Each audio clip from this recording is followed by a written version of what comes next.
Hey guys, so I'm taking quite a late lunch today. I think it's going to be quite a short video as well. So I'm on 2,170 steps, and also as of today, well actually it was as of yesterday, I have completed the 500,000 steps for the Diabetes UK Step Challenge. So I'm really happy about that, and I'm glad that I managed to do it before the weather turned. 'Cause I'm really not feeling doing like a lot of walking out in this rain and stuff. And I think if you followed me over the last 60 odd days, you know that I also really like cycling as well. So there's not really going to be as much going on, and I love cycling because it's my thing of where I get a lot of freedom to travel around. And see, it's not as nice when you're doing it in the rain, but what can you do about that?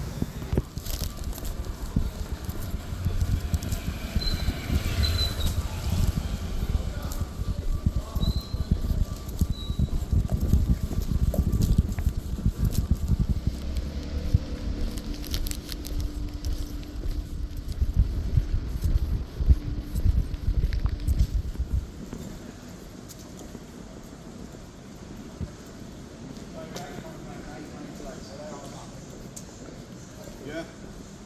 Are you going to get your skates from him? Back in the office, and I'm on 3,262 steps, and the weather's actually, now I'm back in here, the weather's actually better than it was when I was outside. So I don't know, I think now I've done the target, now I've done over the 500,000. I'm gonna still obviously be monitoring my steps and recording them and logging them, but I don't think I'm gonna be as hot on being like, oh, I've got to do 5,000 today, or I'm wanting to do 10,000. I mean, if the weather's great, but whilst we've got days like this where it's raining heavy at times, I don't think I'm really going to have the motivation. But as I said in a previous video, I think it was like a week or so ago, I have really, and I am really enjoying this challenge, and I would love to do it next year. I don't know if I would do the million steps next year. I think I might still do the 500,000.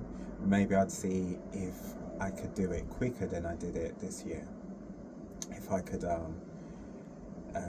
yeah, say like be doing 10,000 steps every day or almost every day, opposed to obviously like I did do it sometimes many weeks ago, and did sometimes like I think the highest was about 17,000.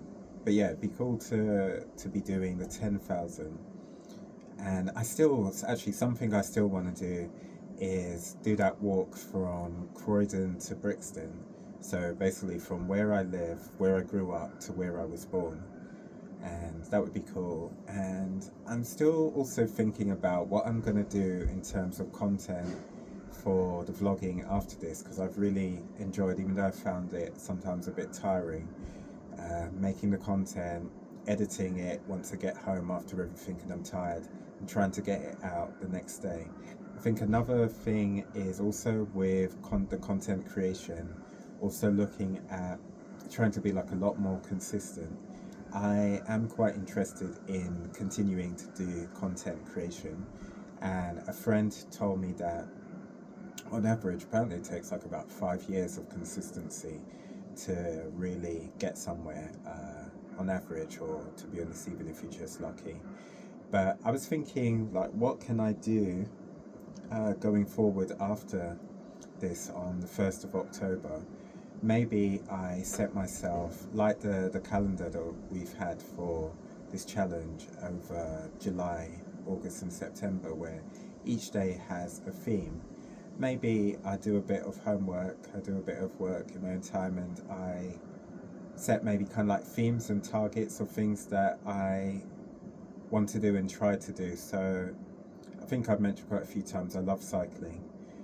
So maybe it's like things to go and visit in London, things that are within the range of my bike, and yeah, things that are within the range of the bike, trying to like the challenge of getting to these things, maybe getting back, like, trying to get like to the other side of London and back, because I have like a 37-mile range, which the last 3 miles are a limp mode.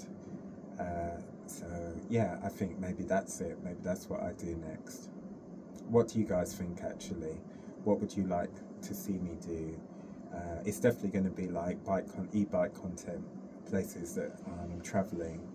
And even though the channel is called Worldwide Ways, I'm not traveling. I don't believe I'm going to be traveling anywhere abroad until next May when I go to Jamaica for a wedding. So I guess this is a world city, so there's a lot of things to see. Like, say, like in Holland Park, you've got the Kyoto Garden and all these sorts of things. But yeah, suggestions, comments, and all of that in the comments below. And also, the other thing, if you've enjoyed these series of videos, this vlog, please subscribe, please press the like button, please share, and for the sake of engagement, please put some sort of emoji in the comments as well. Today, yesterday, and the day before, there was a short course on here at the college with a teacher, an artist called Billy Showell. Sorry, Billy, if I've butchered your surname. But I was off yesterday, and I took annual leave to go to the Croydon Food and Music Festival, which in the video yesterday I made a piece to camera, but you couldn't actually hear me because the music and other sorts of entertainment was so loud that I was just drowned out. So when I got back in today, because I wasn't in yesterday, we saw each other, and she said, oh, she was really happy that I was in today, not to blow my own trumpet, but because the first day that she was doing the course, she was saying like she really enjoyed like our conversations, so we just talk about loads of stuff.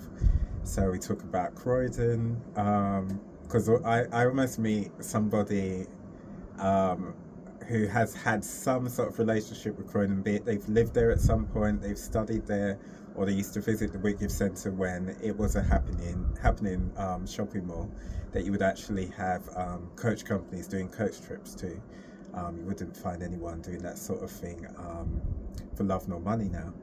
But she said that she was at home and she was talking to her son, and she was asked him if it was all right to ask me for like my social media handle, if like I had any accounts and that, and he was like, yeah, go ahead. But she had taught here at West Dean in Bloomsbury in London previously, and we just hit it off instantly. Like, to me, I just think she's really cool, because when I look at her, I just imagine like she could have been someone who was in the Human League. And I was born in '83, and I love a lot of '80s music, power ballads and all that, sort of techno, kind of new romantics kind of thing, and that R&B, loads of things from the '80s.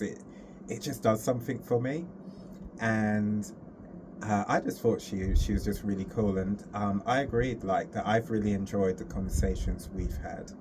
And there's many other teachers that come here to this college to do the short courses, and we just end up having like some really I think anyway, interesting conversations. And I always, like being a Croydon super fan, I always do kind of link it back to Croydon and bring that all up, and the history and how things are going.